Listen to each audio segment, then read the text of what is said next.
せーのではそんなんじゃダメもうそんなんじゃほら心は進化するよもっともっと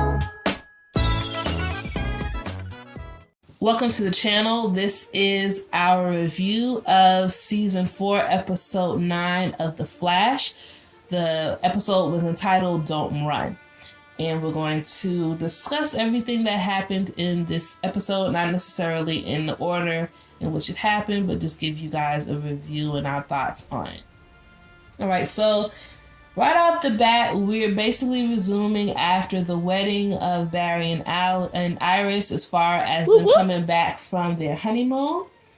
Everything's happy and go lucky. We're all excited. We're celebrating. We're going out. We're rocking our wedding bands. Yay. But as always with the Christmas episodes for The Flash, things turn bad. Really bad. Really quickly.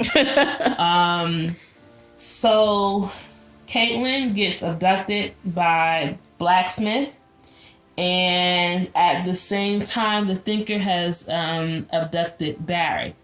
His wife created this little floating chair that with the tentacles that come out and just picked up Barry and just boom, he's gone. So Star Labs, the rest of the team comes together and have to figure out what they're going to do in order to save both Barry and Caitlin. Which they cannot do both. It's come to their realization. They can't make... Which I really think is just the both. purpose of the episode, because I feel like they could have saved both, but whatever. Especially with Cisco's powers. Yeah. You just go in and vibe everybody, but whatever. What can we say? So Caitlin is abducted with another metahuman who's Dominique, and I still don't remember what his name is. If you're familiar with How to Get Away with Murder, in the season where it was the brother and sister that killed their parents, it was the brother who played Dominique's character on the show. He has the ability to hear thoughts. Yes, he's a telepath. That's injured, and that's the reason why Caitlin was actually taken in the first place. To heal him. Which, when we think about the fact that back in season 3, Savitar Barry, or what they call Bavatar. Bavatar said that this is where we created the cerebral inhibitor. That makes sense because of him now not only having that. I thought it was just because of the thinking ability, but now that's getting ahead of the point. Okay, moving on. I'll come back to that later. Yeah, that'll be a predictions video, maybe. Yeah, we'll do predictions for this video. So Caitlin tries to escape with Dominique, and they do get out alive and whatever. And Barry actually finds himself trapped in the Thinker's sanctuary, in this prison that's made to hold him. And I'm going to talk about a couple of things here. From the beginning, when we saw the Thinker and his wife, I know a lot of people, well, I'm not going to speak for everybody, but I'm going to say, I'm going to assume that some people are probably like, oh man, this is such a loving relationship. Yes. I've always felt the Thinker was manipulating her. And you could really see that in the scenes between Barry and her, the way Barry talked about his relationship with his family, and the way she talked about the Thinker. She really thinks like it's team us, but I really think for him it's, I need your mind the way you can, because in the comic book she was known as the mechanic. So I need your mind to be able to build and create all these things for me, and I'm just going to say whatever I need to say to make you believe that this is real love when I need what I need. And because he's always been a very smart guy. It was just that now his body is deteriorating. You know what I'm saying? And he saw something in her that needed to feel wanted, and I believe he played on that. And that definitely came to fruition for me when I saw the scenes between her and Barry down in the prison/bunker. Okay. So basically back on in Star Labs, they're going back and forth trying to figure what they're gonna do, determining that they have to decide which way they're gonna do. Obviously, with Iris and Barry just coming back from the honeymoon, it's a hard decision from her because that's her man versus Caitlin, who, I mean, at the end of the day, she's a close associate and workmate, and also making bad decisions that goodness. like you dated Zoom and then he tried to kill everybody. Yes.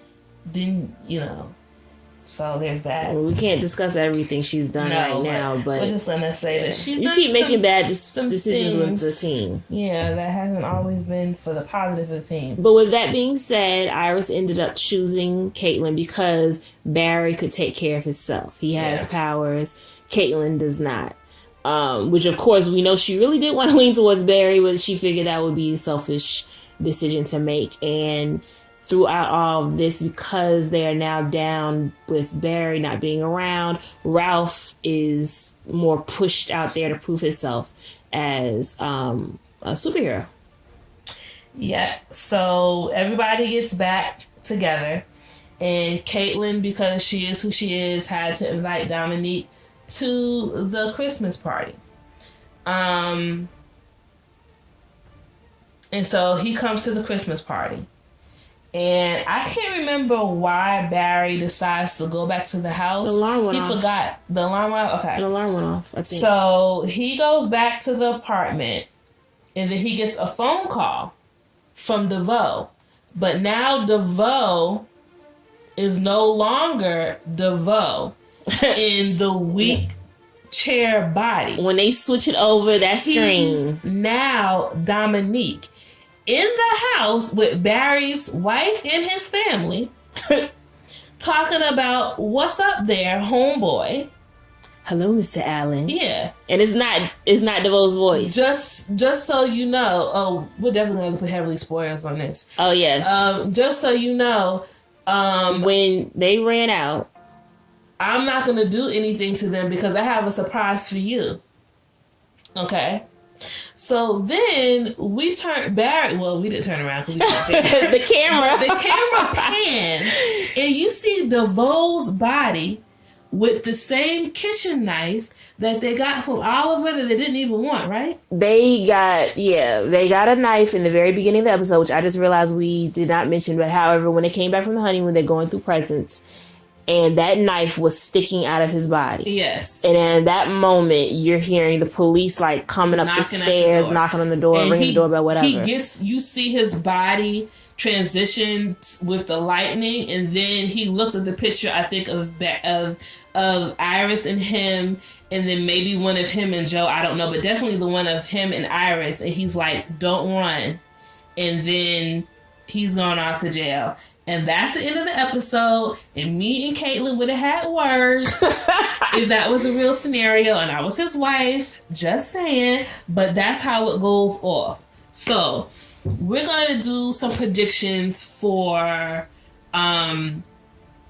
where we think the rest of the season is going to go. Even though we have had the chance to catch up on some episodes, we're not far enough for this to have transpired already. So I'm going to talk about what I think is going to happen. Okay. So back in season 3, Bavatar mentioned that they had to create the cerebral inhibitor.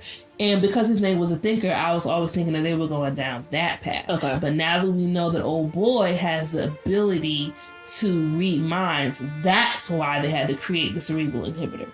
Okay. All right. And I'm thinking, since they low-key brought up those symbols again, okay, which I strongly do believe are the symbols as far as the language for the Legion of Superheroes, I think that in some way, fashion, or form, you know how sometimes they'll do slight little crossovers? Yes. I think we're going to get a slight little crossover where Monel, or maybe even somebody else from the crew, they might pop in to kind of help them go through the markings on the wall and kind of get everything straightened out. Okay. All right. I can see that. That's what I think might happen. Ratings for this episode is an A+ for me. A+ for me as well. Definitely want to hear you guys' thoughts. If you've seen the episode, if you're caught up on The Flash, let us know. As always, thank you for the support. Like, share, and subscribe. And you know what to do. Stay geeky.